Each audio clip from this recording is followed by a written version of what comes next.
Baik. Jadi bagaimana tartibnya, urut-urutannya? Apakah yang merah dulu dan yang lain? Maka sebenarnya ketika mau melakukan tazkiyatun nafas, pembersihan diri, yang terbaik itu yaitu dengan cara berpuasa. Puasanya ya macam-macam caranya. Ada yang puasa normal, puasa sunnah biasa, sahur buka, tapi kemudian menunya dikurangi, nggak ada yang bernyawa sama sekali. Kemudian bisa hanya hanya berupa nasi saja, atau yang buah saja, atau mungkin hanya air saja. Jadi kembali kepada kekuatan kita sendiri, dan kekuatan ini berasal dan bersumber dari keyakinan. Kalau Rasulullah kan bilang, sumu tasihu, puasalah kamu maka kamu akan sehat. Berarti sumber kesehatan itu diantaranya juga bukan dari makanan yang kita konsumsi, tetapi dari puasa yang kita lakukan. Maka ketika sudah mulai bersih nanti, kita akan sampai kepada untuk menaklukkan yang namanya nafsul lawamah. Nafsul lawamah ini nafsu yang suka mencela, nafsu yang suka mencaci, itu namanya nafsul lawamah. Contohnya kita dikasih makan sama orang, terus ketika pulang tak nyaman jak geluk nasin misalkan. Sudah dimakan tapi itu caleh ya, tapi dimakan gitu. Nah, marah setelah dimakan, nyampainya di rumah dirasani. Lah itu namanya nafsul lawamah. Lah nafsul lawamah ini makanan yang seperti apa yang kemudian bisa menciptakan yang namanya nafsul lawamah? Makanan yang punya bau kuat. Itu yang bisa menciptakan nafsul lawamah. Lah dari mana dikajinya? Dari mana pemahamannya, misalkan secara logis, secara nalar gimana gitu. Kita biasanya kalau mau makan apapun itu mesti yang kita cari apanya dulu? Pasti baunya terlebih dahulu. Kalau kita mau makan kuah, kita lihat baunya kayak apa dan seterusnya. Maka itu yang perlu kita kurangi agar tidak menjadi manusia yang lawamah. Manusia lawamah itu sama, dia tidak akan pernah bisa puas dengan kenyataan-kenyataan hidup yang dialami. Mau dikasih uang berapapun, mau dikasih harta seperti apapun, dia tetap tidak akan merasa cukup, dia akan merasa kurang. Dan ini yang menghinggapi manusia hari ini. Jadi manusia hari ini itu senantiasa tidak merasa puas dengan apa yang Allah Ta'ala berikan kepadanya. Akhirnya apa? Ya gak pernah bisa qanaah. Jadi dikasih sepeda motor karena tidak keluar dealer, akhirnya merasa kurang sempurna sepeda motornya. Jadi kita biasanya kalau mau keluar dari itu, memiliki apapun itu harus berdasarkan fungsinya. Punya apa saja berdasarkan fungsinya.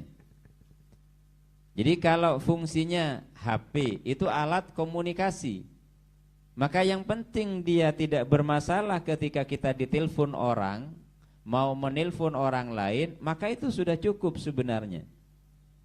Itu kita fungsi. Nah, antara fungsi dan simbol itu harus kita fahami. Jadi dalam diri manusia simbolnya apa? Ya badan ini. Fungsinya yang mana? Yang manusianya. Yang ruhaninya yang berfungsi. Yang memiliki fungsi disebut sebagai manusia, disebut sebagai al-insan, itu dalamnya, bukan dohirnya. Ya samalah, presiden itu fungsi, Jokowi itu adalah simbolnya. Makanya simbol itu bisa berganti, tapi fungsi tidak akan pernah berganti. Fungsinya tidak akan pernah ganti. Dari zaman Soekarno sampai hari ini tetap disebut sebagai presiden, walaupun sudah berganti simbol berkali-kali. Gitu. Makanya manusia juga begitu. Jadi manusianya dari zaman dulu sampai hari ini, dari zaman Nabi Adam wafat, tetapi perintah untuk beribadah itu dari zaman Nabi Adam sampai hari ini tidak pernah berubah. Bahwa Allah Ta'ala bilang, wa ma khalaqtul jinna wal insa illa liya'budun. Bahwa saya, katanya Allah Ta'ala dengan menegaskan kalimat dhamir, menggunakan dhamir ana, bahwa saya menciptakan manusia dan jin itu adalah untuk beribadah kepadaku. Dan dalam tafsirnya Ibnu Abbas itu adalah untuk ya'rifuni, mengetahui aku. Jadi beribadah kepada Allah itu harus berawal dari mengetahui kepada Allah terlebih dahulu. Dan mengetahui Allah itu bukan konsep. Yang kita lakukan hari ini, mengetahui Allah itu konsep, pengetahuan. Contohnya, di sekolah-sekolah dari kita kecil, kita sudah diajarkan tentang Allah, wujud, qidam, baqa, mukhalafatul hawadis, dan seterusnya. Dari pemahaman itu, akhirnya kita merasa Allah itu digambarkan yang maha hebat, Allah itu yang digambarkan maha segalanya. Akhirnya apa? Ada satu rasa dalam diri kita bersama bahwa Allah itu bisa dijangkau atau tidak, dengan sifat kemahaan yang dimiliki oleh Dia. Seakan-akan Dia nggak bisa kita jangkau, nggak akan bisa kita jangkau. Kenapa? Karena Dia maha, saya dhaif. Itu yang membuat salah persepsi pada diri kita masing-masing. Padahal Allah bilang, wahai manusia, aku lebih dekat kepadamu dari urat nadimu sendiri. Terus dimanapun kamu berada, maka aku senantiasa bersama kamu. Jadi dimanapun kamu berada, aku senantiasa bersama kamu, begitu. Jadi tidak pernah Allah Ta'ala itu meninggalkan kita. Terus kenapa kita itu jauh? Kenapa kita merasa jauh? Ini dampaknya luar biasa. Kapan? Pada saat kita sholat, benar-benar menghadap kepada zat yang kita rasakan jauh atau tidak. Itu berangkat dari sebuah konsep tauhid yang kita hanya diajarkan faham secara logika, tapi tidak faham secara rasa.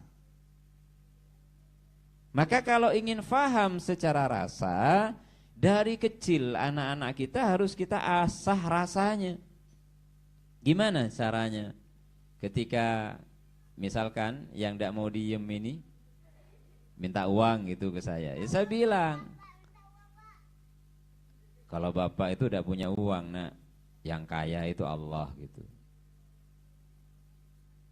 Maka mintalah sama Allah gitu. Mintalah doa gitu sama Allah. Lah itu pendidikan tauhid sebenarnya, bukan pengetahuan tauhid. Jadi agar tertanam dalam dirinya bahwa yang kuasa itu adalah Allah, yang maha kaya itu adalah Allah, yang bisa memberi uang itu adalah Allah. Kita tanamkan untuk anak yang masih dari kecil. Karena kita ini semuanya sebenarnya adalah korban dari konsep pemahaman tauhid yang hanya diajarkan secara logika. Akhirnya Tuhannya terasa jauh. Padahal Allah itu di dalam diri kita, wa nafakhtu fihi min ruhi, aku tiupkan dalam diri Adam itu sebagian dari ruhku. Berarti Allah itu ngasih perangkat dalam diri kita untuk jadi sinyal kepadanya. Jadi dalam diri kita ini oleh Allah Ta'ala dikasih perangkat, anggaplah dikasih software yang bisa menangkap sinyal keruhanian untuk menuju kepada Allah Ta'ala. Nah ini yang kita telah teni dari sekarang, bahwa Allah itu dekat, itu satu. Gimana merasakan Dia dekat? Nah, di situ kemudian muncul yang namanya ma'rifatullah, pengetahuan tentang Allah Ta'ala, bukan pengetahuan tentang wujud kidam bako dan seterusnya. Kalau itu insya Allah jenengan sudah selesai semua. Tetapi bagaimana memahamkan diri bahwa Allah itu adalah rasa. Artinya yang menjadi penyambung diri kita kepada Allah Ta'ala itu adalah rasa. Dalam dialognya Syekhul Akbar Sultanul Arifin Ibnu Arabi dengan Ibnu Rushd, di dalam kitab Futuhat itu diceritakan Ibnu Rushd waktu itu kalau enggak salah sudah usia 75 tahun. Sedangkan Ibnu Arabi pada saat itu masih berusia 14, ada yang bilang 17 tahun. Karena beliau bilang kumis saya belum tebal. Berarti antara 14 17. Dialognya orang alim ya, enggak perlu banyak komentar, enggak perlu banyak hujah, enggak perlu banyak debat. Gimana? Pertanyaannya Ibnu Rushd itu, apakah manusia itu bisa sampai kepada Allah dengan akal? Dengan hipotesa akal, karena beliau ini seorang filosof, Ibnu Rushdnya. Kemudian Ibnu Arabi itu bilang, iya, wah senang Ibnu Rushd gitu. Senang Ibnu Rushd itu. Kenapa? Berarti saya ini bisa sampai kepada Allah Ta'ala. Karena melihat wajah Ibnu Rushd yang berseri-seri, jawabannya dirubah oleh Ibnu Arabi. Tidak gitu.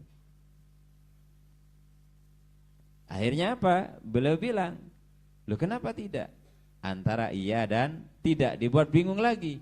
Ini orang usia 14 tahun debat dengan seorang filosof yang sudah ngarang kitab Bidayatul Mujtahid dan beberapa kitab yang lain, termasuk Tahafutit Tahafut tentang filsafat itu, kritikan beliau kepada Al-Ghazali.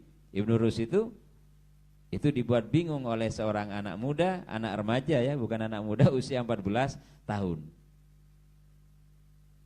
Akhirnya apa?